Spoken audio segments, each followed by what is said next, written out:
Hey, I'm LaToya Drake, Program Coordinator with Kentucky's Nutrition Education Program for the University of Kentucky Cooperative Extension Service. And I'm here in the beautiful Allen County, Scottsville at their Extension office, and we are going to make a really tasty side dish. It appears to be tasty. I've actually never tried it, and I'm excited to try it.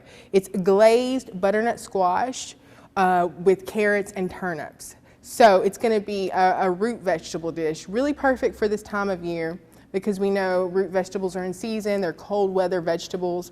It's got butternut squash, which is winter squash, and it's also got maple syrup, which is in season in February and March in this area. And actually, Tennessee and Kentucky are some of the United States' greatest maple syrup producers. So that's something to consider and to support local when you are getting your maple syrup.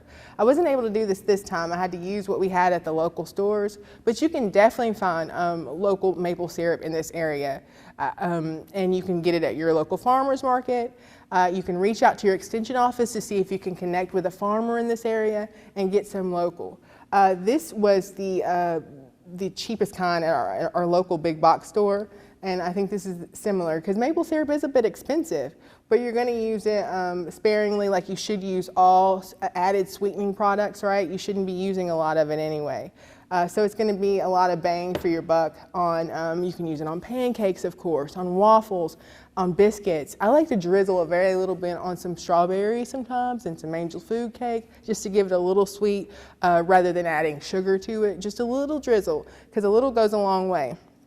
So today, we're making this glazed butternut squash with carrots and turnips. So it calls for 1.5 cups of cubed turnip. It calls for 1.5 cup of carrots sliced and 1.5 cups of butternut squash cubed. So super easy to cut all these up, and we're gonna add them with the rest of our ingredients. And that's gonna be 4 teaspoons of oil of your choice. That could be olive, that could be canola, whatever you got at home. It's gonna also have some salt and pepper, and that is 1/2 teaspoon of salt and about 1/4 teaspoon of pepper. We're going to use some cooking spray to spray our 9 by 13 pan that you're going to use.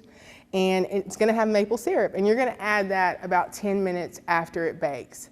So I've got the oven back here preheated to 450. So you're going to preheat your oven before you get started chopping up these vegetables. I've got these pre-chopped today so we could keep it moving. But you want to preheat your oven before you get those chopping. So basically this is super easy because the cleanup's great because you're going to combine it all in this pan. So we've got our 1.5 cups of turnips. We've got our 1.5 cups of carrots. We've got our 1.5 cups of butternut squash. All right, so we've got our 4 teaspoons of oil. All right, and our salt and pepper. We're going to sprinkle it all over. And I really love maple syrup because it's a super nutrient-dense sweetener, right?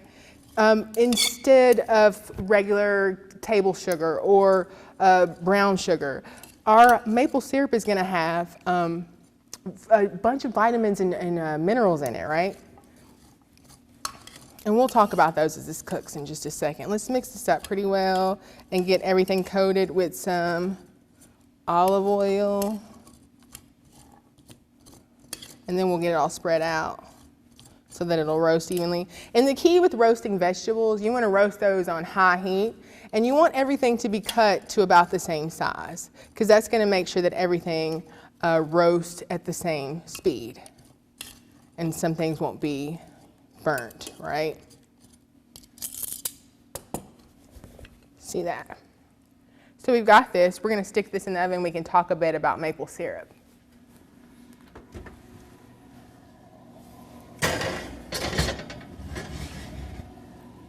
All right, I'm going to set the timer for 10 minutes. Because after that 10 minutes, we're going to add our maple syrup, and that's going to provide that glaze, right? So we talked about maple syrup, and it has a lot of vitamins and minerals. It has calcium, it has phosphorus, it has iron, and it has sodium, and it has potassium. So you've got a spoonful of sugar and it's got all that medicine in there. So it's important that when we do choose our sweeteners, we choose something like maple syrup or honey that's going to have additional nutritional value other than our table sugars, right? You can even use a bit of maple syrup to sweeten coffee, right? If you want to do that rather than sugar. There's a couple or a few different types of maple syrups. You've got your grade A golden taste. That's formerly grade A light amber. This is a lighter amber. It says grade A, amber color, rich taste, right? This one is a grade A, dark color. So two different types of syrups. And basically, there's four different. There's a dark robust taste, a very dark strong taste, an amber rich taste, and a golden delicate taste. So a couple of amber types and a couple of dark types. And when you're working with maple syrup, many folks like to use the darker maples for baking. And we put a bit of the darker maple in there today because we're baking, and since it has a more robust flavor. And lots of people like to use the lighter flavors to top pancakes or waffles or biscuits or something like that. But all grades of syrups are naturally delicious and they have those rich nutrients and vitamins and minerals in them. So you want to understand too that our maple syrup comes from the sap of maple trees, right? That has been processed and has been made, it has been heated up to separate those sugars. And it's going to be at least 66% sugar content to make sure that it's pure maple syrup. You always want to store maple syrup in the refrigerator. This is something that I often kind of forget and it ends up in the cabinet but you want to make sure this is in the refrigerator because this is, kind of live food compared to the stuff with corn syrup in it or other sugars. So you also want to make sure that it's in a glass container because if you store it in the refrigerator in a plastic container, that maple syrup can absorb the flavor of the refrigerator or whatever foods might be in there. So you want to keep this in the glass container or get you a mason jar and put your maple syrup in there and make sure it's screwed on tight so it doesn't absorb those flavors of the refrigerator. Also something to consider is you can freeze maple syrup. Maple syrup would be great to freeze into ice cube things. You could pop them out and just pull out one at a time. Put that on a hot pancake, it'll melt, you'll have your maple syrup. So you can freeze maple syrup. You want to make sure that it's a freezer safe glass container, glass jar. And you want to fill that up, but you want to leave at least an inch or so that can expand and that jar won't burst in the freezer, right? So you can freeze maple syrup. You want to store it in the refrigerator, or you want to freeze it and you want to store it in glass. And we did mention that when we're using these kind of added sugars, we want to use them sparingly, whether that be maple syrups, honey, or table sugar. So we're going to allow our roasted vegetables to cook, and we'll check those out in just a second, okay? Hey y'all, we're back, and we're going to take our roasted vegetables out of the oven and add some maple syrup. So let's check it out.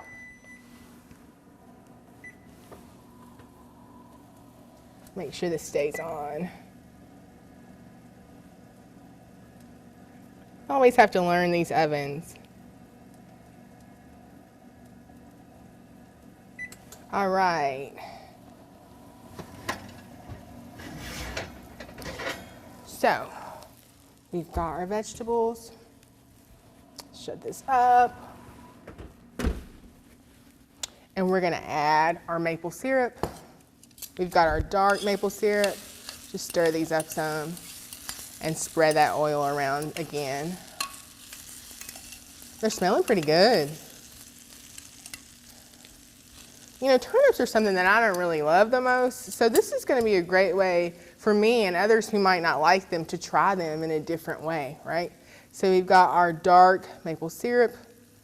I'm going to drizzle that around evenly across my chopped veggies. And then we're going to mix this up some more just to get them all covered and all that goodness, because that's what's going to be our glaze, right?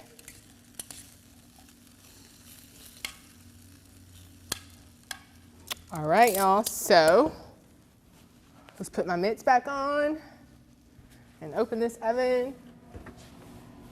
And we're going to put this back in for another 20 minutes, okay?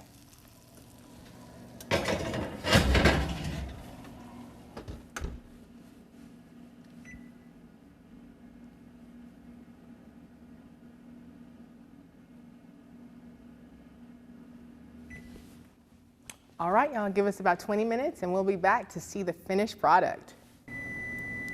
All right, y'all, we hear that beep. Our butternut squash with glazed butternut squash with carrots and turnips is done. Let's check it out, okay?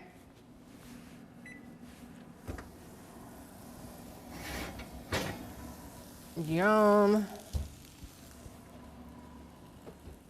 Check it out. They cooked up some.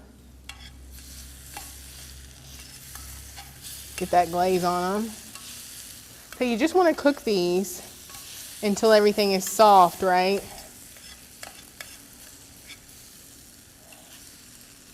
Yum, yum. So this is gonna make a few half-cup servings, right? I think I'd have to look at the recipe. And you can look at this recipe at platedup.ca.uky.edu. So you can find this at platedup.ca.uky.edu, or you can also find the same recipe at planeatmove.com. You can also reach out to the Extension Office in Allen County, and you can also reach out to Barry at barry.hyatt@nctc.com. So lots of ways to get this recipe if you'd like it. It's the glazed butternut squash with carrots and turnips. Super tasty, super hearty, winter squash, winter vegetable recipe. So check this recipe out and more at Plated Up Kentucky Proud's website. And thank you so much for watching the Recipe of the Month.